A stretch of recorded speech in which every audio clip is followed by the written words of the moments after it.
எனக்கு இப்ப investment டீடைல்ஸும் expand டீடைல்ஸும் இப்பவே வேணும், தந்து தான் ஆகணும். இல்லைன்னா நடக்க போலீஸ்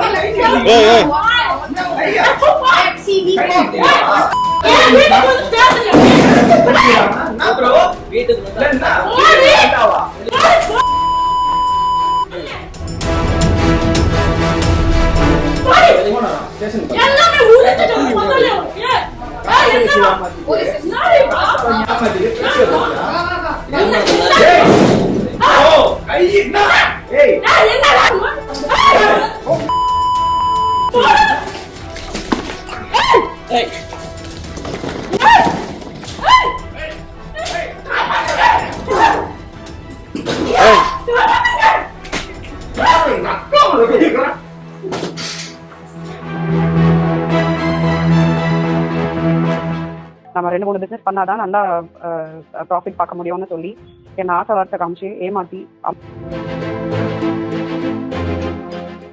நான் ஊரை பக்கம்ல வசிச்சுட்டு வரேன்.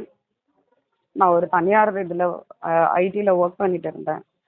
அப்போ ஒரு பிஸ்னஸ் பிரேக் டவுனில் இருக்கும் போது நான் டிப்ரெஷனில் இருக்கேன்னு தெரிஞ்சு அவர் வந்து என்கிட்ட நீங்கள் உங்களுக்கு பிஸ்னஸ் பண்ணுற ஐடியா இருக்குன்னா எடுத்துகிட்டு வாங்க, நம்ம பிஸ்னஸ் பண்ணலான்னு சொன்னதுனால நான் அவர்கிட்ட ஐடியாஸ் எடுத்துகிட்டு போனேன். அப்போ எங்கிட்ட வந்து அவர் என்ன சொன்னாருன்னா, நான் உங்களுக்கு லோன் எடுத்து தந்து உங்களுக்கு ஹெல்ப் பண்ணுவேன் நீங்கள் பிஸ்னஸ் டெவலப் பண்ணுறதுக்காகன்னு சொன்னார். எவ்வளோ லோன் எடுக்க முடியும்னு கேட்டப்போ அவர் வந்து நீங்கள் 3-4 பிஸ்னஸ் பண்ணுற மைண்ட் செட் இருக்கிறதுனால உங்களுக்கு நான் வந்து 50 லட்சத்துக்கு மேலே 1 கோடி கிட்ட கூட என்னால் எடுத்து தர முடியும். இதுக்கெல்லாம் என்கிட்ட நிறைய லிங்க் இருக்குது, பெரிய பெரிய ஆளுங்க இன்வால்மெண்ட் இருக்குதுன்னு சொல்லி சொன்னாங்க. எனக்கு அவ்வளோலாம் தேவை கிடையாது, நான் ஒரே ஒரு பிஸ்னஸ் மட்டும் பண்ணுறேன்னு சொன்னேன். இல்லை நீங்கள் நிறைய பிஸ்னஸ் நம்ம 2-3 பிஸ்னஸ் பண்ணாதான் நல்லா ப்ராஃபிட் பார்க்க முடியும்னு சொல்லி என்னை ஆசை வார்த்தை காமிச்சு ஏமாற்றி 55 லட்சம் எனக்கு லோன் எடுத்து கொடுத்தாங்க. அந்த 55 லட்சம் லோனுக்கு நான் வந்து இந்த கடையை இப்போதைக்கு ஒரே ஒரு பிஸ்னஸ் மட்டும்தான் நான் ஸ்டார்ட் பண்ணியிருக்கேன், ரெஸ்டாரண்ட் மட்டும்தான் ஆரம்பிச்சிருக்கேன். அதுவே வந்து கிட்டத்தட்ட இவருக்கு நான் 28 லட்சத்துக்கிட்ட கொடுத்துட்டு நான் அவர்கிட்ட கணக்கு வழக்கு கேட்டால் இது மொத்த காசுமே நான் இந்த ஒரே ஒரு ரெஸ்டாரண்ட்டில் போட்டுட்டேன்னு சொல்கிறாரு. ஆனால் நான் அவர்கிட்ட கொடுத்தது 3 பிஸ்னஸ்க்காக மட்டும்தான். இன்ன வரைக்கும் எனக்கு வந்து என்ன இன்வெஸ்ட்மெண்ட் பண்ணாங்க, என்ன எக்ஸ்பென்ஸ் பண்ணாங்கன்னு சொல்லிட்டு டீட்டெயிலே இன்னும் என்கிட்ட கொடுக்கவே இல்லை. இதெல்லாம் கேட்குறதுக்கு அவங்க வீட்டுக்கு போய் கேட்டாக்கா அவங்க வீட்டில் இருக்கவங்க எல்லாருமே என்ன ஏதுன்னு கூட கேட்காம அவங்க ஒய்ஃப் வந்து என்னை ஃபுல்லாகவே அசிங்கப்படுத்தி செருப்பால் அடித்து தொடப்பத்தால் எடுத்து அடித்து என்னை அசிங்கப்படுத்தி வீட்டை விட்டு வெளியில் அனுப்புனாங்க. நான் போலீஸ் ஸ்டேஷனுக்கு கூப்பிட்டேன், யாருமே வரவே இல்லை. அவங்க வீட்டிலேருந்து எதுவுமே என்கிட்ட கேட்கவே இல்லை. இவருக்கு கடையில் நிறைய மது பழக்கமும் போதை பழக்கமும் இருந்தது நான் கண்டறிஞ்சு நிறைய டைம் வந்து கேமரா ஆஃப் பண்ணிவிட்டு கடையிலேயே உட்காந்து தண்ணி அடிக்கிறது, பொம்பளை பசங்களை கூட்டிகிட்டு வந்து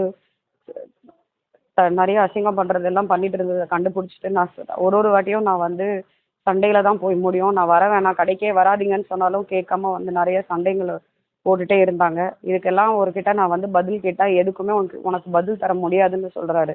₹1 கூட இன்வெஸ்ட்மெண்ட்டே பண்ணாமல் நான் வந்து 15 லட்ச ரூபா இன்வெஸ்ட்மெண்ட் பண்ணியிருக்கேன், எனக்கு நீ 15 லட்ச ரூபா தரலைன்னா நான் உன்னை வாழ விட மாட்டேன்,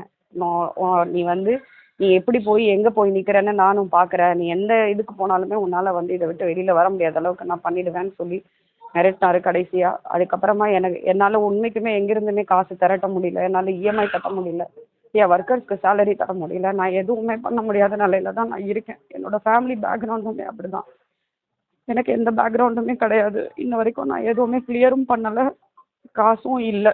இதில் எல்லாம் அவங்க வீட்டில் போய் கேட்டால் அவங்க அப்பாவும் குடிச்சிட்டு வந்து கடையில் அசிங்கப்படுத்துகிறாரு, அவங்க ஒய்ஃபுமே என்னை அசிங்கம் தான் படுத்துகிறாங்க. கேட்டால் என் பையன் தான் காசு போட்டான்னு சொல்கிறாங்க. இது வரைக்கும் அதுக்கான எந்த ப்ரூஃபுமே அவர்கிட்ட கிடையாது. ஆனால் என்கிட்ட எல்லாத்துக்குமே ப்ரூஃப் இருக்குது. நான் அவருக்கு காசு அமிச்ச ப்ரூஃப் இருக்குது, கடையில் செலவு பண்ண பில்லுக்கான ப்ரூஃப் இருக்குது, எல்லாத்துக்குமே என்கிட்ட ப்ரூஃப் இருக்குது. இதெல்லாம் எடுத்துகிட்டு நான் போலீஸ்கிட்ட போனாலுமே எனக்கு சரியான ரெஸ்பான்ஸ் அவங்கக்கிட்ட இருந்துமே வரலை.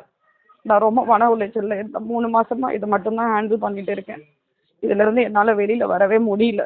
பிளே ஸ்டோர் மற்றும் ஆப் ஸ்டோரில் இருந்து பாலிமர் செயலியை QR கோடு மூலம் பதிவிறக்கம் செய்யுங்கள். செய்திகளை உடனுக்குடன் பெறுங்கள்.